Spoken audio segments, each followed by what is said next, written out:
Now here's the man that needs no introduction. Hey everybody, it's Jim here. Yeah, that's awesome. Hey everybody, it's Jim here. I've always wanted to do this. Hey everybody, it's Jim here. What's your connection to Parkinson's disease? Hey everybody, it's Jim here. Sorry, that's my foot. I'll do better next time. Spinning Wheels, Parkinson's Conversations with Jim here. We continue our episode with Tamara Boaden. If somebody anywhere across the country, like a light bulb is flashing going, wow, like I need to start something like this in my community. And you said like don't worry about the money if you can, like bring what people need and do a good job of it. But technically speaking, like, do you have advice or tips for anyone who says, wow, this is a good idea. How do I start one of these? Well, I think first you have to dedicate the time. You have to be prepared that this is going to take a lot of time. And are you prepared to volunteer your time? Mhm. Run the programs or find the programs. It's not that difficult. We built partnerships. We don't have overheads.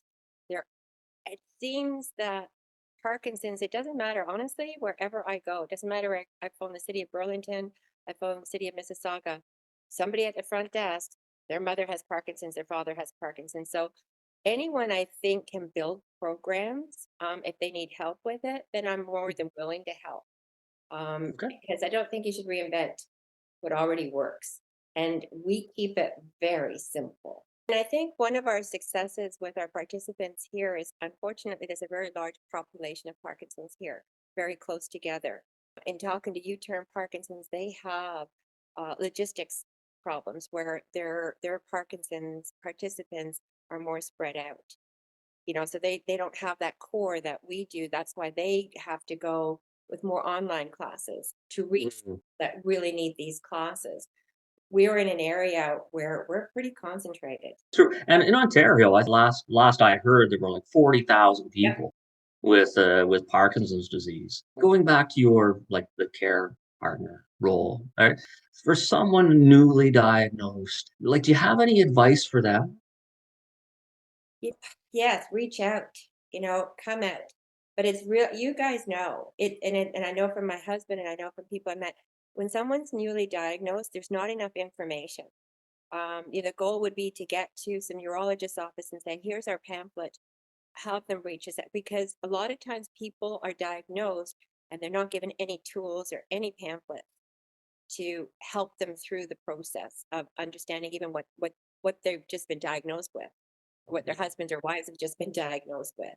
And I know you've got the internet, but you know what, the internet can be good or bad.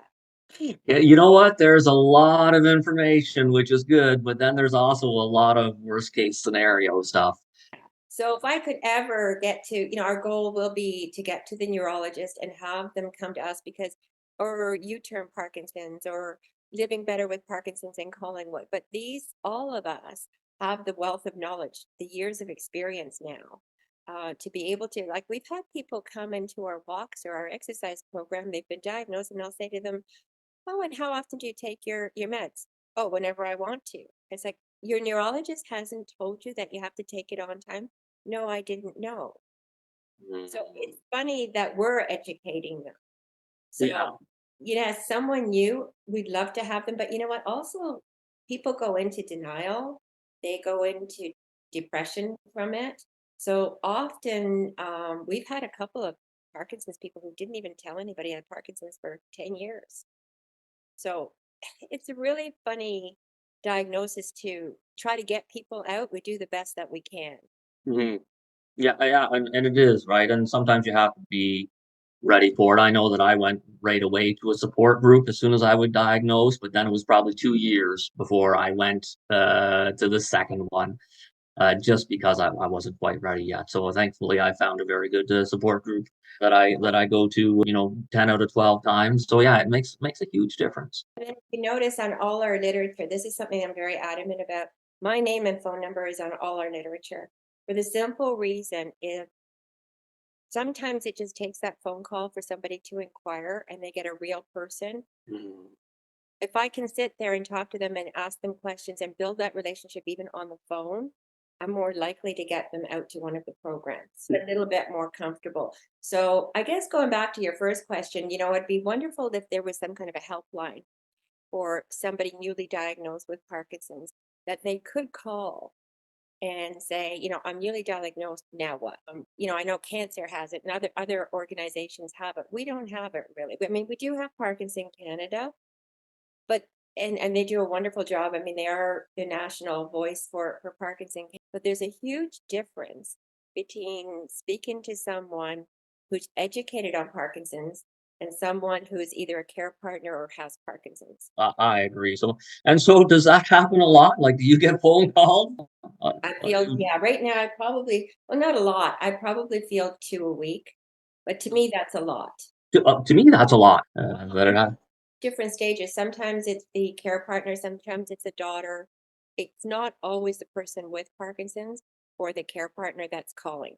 Mhm. Sometimes it's on behalf, and they're trying to get this person into programs. Yeah. So sometimes it's still a challenge. And part of it is, the anxiety or depression or apathy. It's so important just to try that first step, right? Just to give it a try. And maybe it doesn't work out, but you know what? You've got really nothing to lose. The beauty of getting them out is they find out they're in a normal place. They're finding that, what, they're okay. They feel safe. They totally understand what that other person feels. It's such a sense of community and such a sense of belonging that's why they keep coming back. You're offering Pickleball. Has that started yet? It's starting in September. Actually, it was Peter Tucario from the Rigid Riders that was playing pickleball, and he came and he said, "How about?" Was that what a great idea?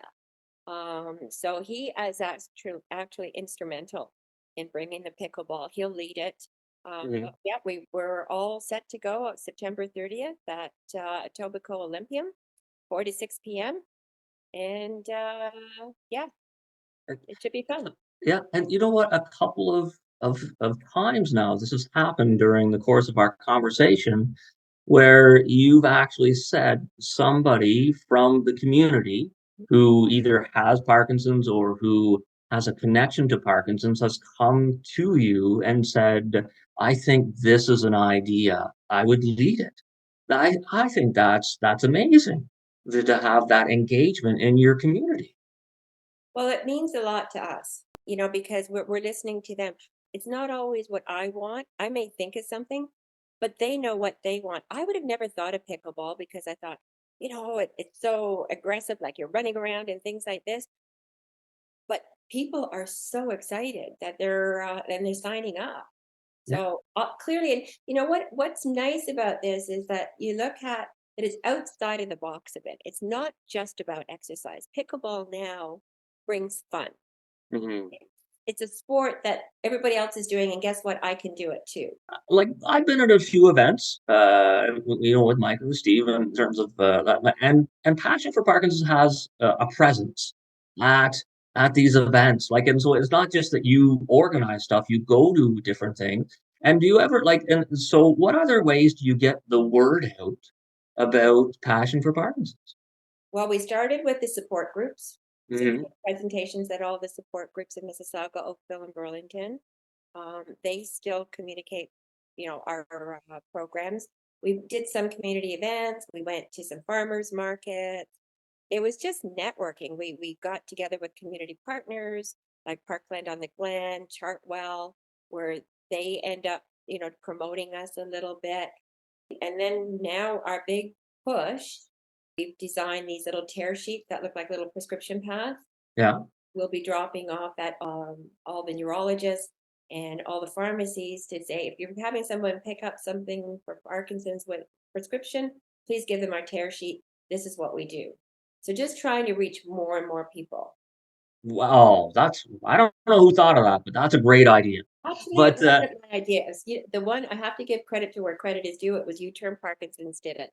Oh, okay. Oh, yeah, right, well, so Tim Hegg Senior and Taylor Devlin, they're doing a great job in Winnipeg and in Manitoba, right, And in that's terms of where it's great to share these kind of ideas, oh, yeah. and try to reach more and more people with Parkinson's in the best way we can. Can you see a big difference between pre and post class in terms of what the people are experiencing? I'll tell you, there's one gentleman, Brian, he's got also scoliosis on his back. He walks with a walker, he has Parkinson's. The first couple of classes he came to, he just sat there and didn't really talk to anybody, did a little bit of exercise, and you know that his sister was bringing him and he was dying to get out. So Brian now is in 3 of our programs and in boxing, and he is capable in boxing, standing on his own, kicking up his legs to the bag. So the improvement on somebody like that we've seen is tremendous. And if you see the difference in his personality from the day he came to Yeah. today, he comes in, he's smiling, he's talking to everyone. He is so proud of what he can do. We have another gentleman who started with our very, very first walk. He could hardly walk 1 block. He kind of shuffled a little bit and really, really walked slowly. On an urban pole walk class, he'll walk 40 minutes with us now.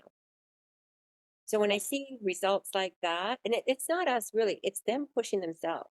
Mhm. Provide the platform. This is really up to them. Yeah. And they seem to want to push themselves because they see other people pushing them. There's really a mental thing in when you're working in groups. You don't want to be the last one. You don't want to be the one who can't do it. So the group dynamics really works well. Hey, everybody, it's Jim here. Wow. I would like to thank Tamara Boaden from Passion for Parkinson's for coming on today's episode of Spinning Wheels Parkinson's Conversation with Jim here. I knew a little bit about Passion for Parkinson's uh, coming into this interview, but I learned so much more. So if you're in the Greater Toronto area, right, Mississauga specifically, passionforparkinsons.org, I believe is the website. Reach out to them and see what they're doing because I love that they offer free programming for people with Parkinson's. They include care partners in terms of a support group. They work with other foundations and charities across the country to really solidify the best practices. Just the stories she was able to share about how people transform when they access community and exercise. It was very powerful, and I'm very grateful for Tamara to come on the show. Oh, one more thing. If you could do us one simple favor, share this podcast, please, with just one other person, and who you think might need it, who you think might enjoy it, who just because, just pick one person, say, hey, Spinning Wheels, Parkinson Conversation with Jim here. Check it out. His first comments was, "It tastes awful," and that maybe that works for cough syrup, but it shouldn't be the case for tea. So PDT tastes nice.